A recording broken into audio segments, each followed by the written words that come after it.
Et on continue à parler politique avec Arnaud Benedetti. Bonjour Arnaud. Bonjour Steve. Et merci de nous rejoindre comme tous les mercredis. Vous êtes professeur associé à l'université Paris-Sorbonne, rédacteur en chef de la revue politique et parlementaire. Arnaud, que retenez-vous de la conférence de presse, la longue conférence de presse hier soir du président de la République? Peut-être commençons par la forme. Est-ce que ce choix d'un format finalement assez rare vous a paru a posteriori avoir été un bon choix? Alors, c'est pas un format forcément rare, puisque en fait, c'est une conférence de presse qui s'inscrivait dans la grande tradition des conférences de presse élyséennes qui avaient été inaugurées en leur temps par le général de Gaulle et par Georges Pompidou. Il y avait finalement un cérémonial assez solennel et qui finalement voulait faire référence à cette époque. Ensuite, c'est une conférence de presse qui a été, si vous voulez, d'un précédé, ce qui est tout à fait logique aujourd'hui dans l'écosystème qui est le nôtre, d'un intense teasing et avec une mobilisation de très nombreux médias, puisque je crois qu'il y avait à peu près 6 voire 7 chaînes de télévision qui relayaient cet exercice. Ce qui est quand même important de retenir, c'est que les chiffres d'audience ne sont pas forcément à la hauteur des attentes du président de la République qui avait finalement retenu ce créneau horaire assez inédit, là, pour le coup. À partir de 20h15. Pour massifier son audience. 8,5 d'auditeurs, ça signifie que le président de la République, malgré tous les moyens déployés, n'a pas forcément capté l'attention. On est loin des 10 millions de vues du 31 décembre dernier, sans même parler des plus de 20 millions à l'époque des allocutions du temps du confinement. Ça dit aussi peut-être une forme de lassitude ou des désintérêts relatifs des Français? Ça dit à la fois... Alors, il y a deux types d'indifférence. Il y a l'indifférence qui est, liée à l'indifférence classique, de désintérêt aussi, parce que on a autre chose à faire ou parce qu'on considère qu'aujourd'hui, la parole politique n'est plus une parole essentielle. Et puis, ça dit aussi parfois une indifférence qui est une indifférence de mécontentement aussi. En tout cas, ça peut être interprété comme cela.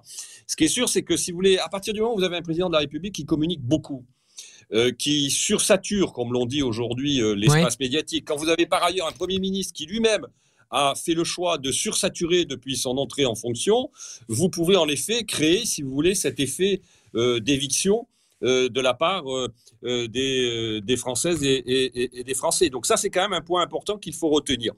Le deuxième aspect, c'est que sur le plan formel, le président de la République maîtrise l'exercice, indéniablement. Il a réponse à tout. C'est ce qui apparaît quand même de cette prestation. Mais par ailleurs, le problème est de savoir comment on interprète politiquement cet exercice dans la séquence que nous venons de vivre. C'est-à-dire ? L'interprétation qu'on peut en faire, c'est que c'est peut-être l'acte 1 de, non pas la relance du quinquennat, mais peut-être de la future campagne qui n'est pas encore ouverte en vue des élections européennes.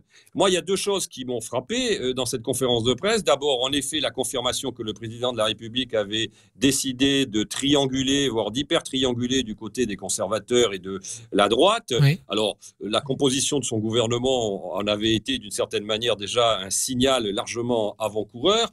Mais si vous voulez, les thématiques, les mesures qu'il a proposées, notamment sur le plan de l'éducation, le discours en direction des classes moyennes aussi, qui relaye d'ailleurs celui aussi du Premier ministre, confirme, me semble-t-il, cette triangulation, comme si finalement le président de la République confirmait à la fois ce qu'il avait voulu signifier par le changement de gouvernement, mais aussi il confirmait cette tendance profonde qu'à mon avis on a insuffisamment commenté, qui est la transformation et la mutation de son électorat entre 2017 et 2022. Moi, je crois qu'il y a un point important, c'est que l'électorat d'Emmanuel Macron, pour une partie, est un électorat qui est aussi un électorat conservateur. C'est-à-dire, vous avez, et par exemple, quelqu'un comme Jérôme Fourquet le montre très bien dans les mutations du macronisme, l'électorat de 2017 était un électorat plutôt, dans le cœur, était plutôt au centre-gauche.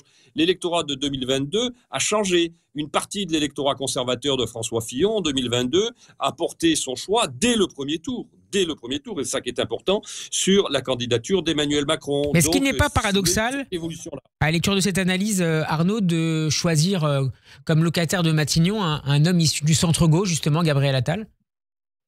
Ah oui, mais justement, c'est, j'allais dire, je pense, tout le jeu d'équilibre que souhaite mettre en scène quelque part le président de la République. Il prend Gabriel Attal qui vient en effet, vous avez raison de le rappeler, du Parti Socialiste, en tout cas de la tendance réformiste du Parti Socialiste, quelqu'un qui quand même appartient à la Macronie originelle, mais qui, depuis qu'il est ministre de l'Éducation nationale, a lui aussi largement envoyé des signaux à cet électorat en demande d'autorité et de respect, par exemple, des principes de la laïcité, qui est un électorat que l'on retrouve plutôt aujourd'hui à droite. Donc, si vous voulez, le choix que fait quand même le président de la République à travers la personnalité de Gabriel Attal, c'est un choix qui poursuit cette volonté de parler à l'électorat conservateur, sauf que est-ce que c'est efficace?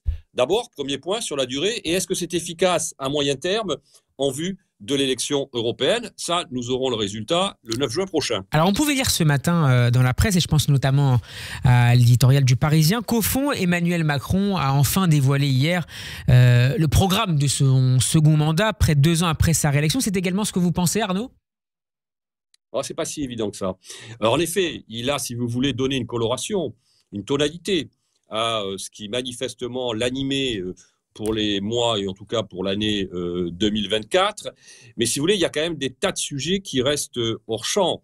D'abord, il y a parfois, si vous voulez, un discours qui est un discours assez équilibré, voire équilibriste, entre la volonté de réaffirmer l'autorité, mais quand il fait l'analyse, par exemple, des émeutes urbaines, il ne va pas jusqu'à considérer, comme le font un certain nombre à droite, qu'il y a un lien entre immigration et émeutes urbaines. Donc ça veut dire que là, il reste sur une position qui est une position plus équilibrée au regard de son logiciel politique. Et puis, il y a quand même un certain nombre de sujets qui, à mon avis, sont restés largement hors champ. Le sujet de la réforme constitutionnelle, qu'il n'a pas du tout abordé. Sur la question du référendum, il a plutôt botté en touche en disant qu'il n'y avait pas de consensus pour le référendum, même si... Alors que c'était peut-être l'une des questions les plus attendues hier soir. C'est certainement l'une des questions les plus attendues parce qu'il y a une volonté quand même très forte de l'opinion publique de pouvoir être mieux associée à un certain nombre de grandes décisions. Sur la question de la dette, très franchement, on attend quand même de connaître la méthode qu'il va employer pour réduire ce qui constitue quand même une épée de Damoclès sur l'économie française et sur la société française dans son ensemble. Donc il y a tout un ensemble de sujets qui me paraissent à ce stade nécessiter vraisemblablement une explication de texte et un service après-vente qu'opérera peut-être lors du discours de politique générale le Premier ministre, parce qu'il faut aussi laisser au Premier ministre, j'allais dire, ses marges d'expression et ses marges d'action. Très rapidement pour terminer, Arnaud Benedetti, est-ce que vous avez été surpris d'entendre le président de parler de réarmement démographique pour pallier à la chute de la natalité ? Ah ben c'est clairement, je veux dire, là aussi, si vous voulez, s'inscrire dans un logiciel qui parle à la droite conservatrice. C'est d'ailleurs à la une du Figaro ce matin.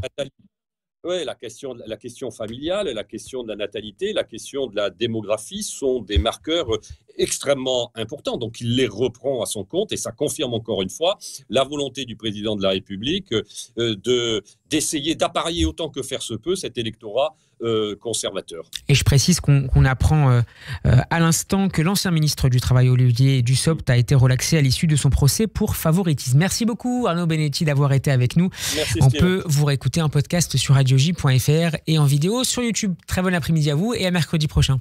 Merci à vous, à mercredi prochain.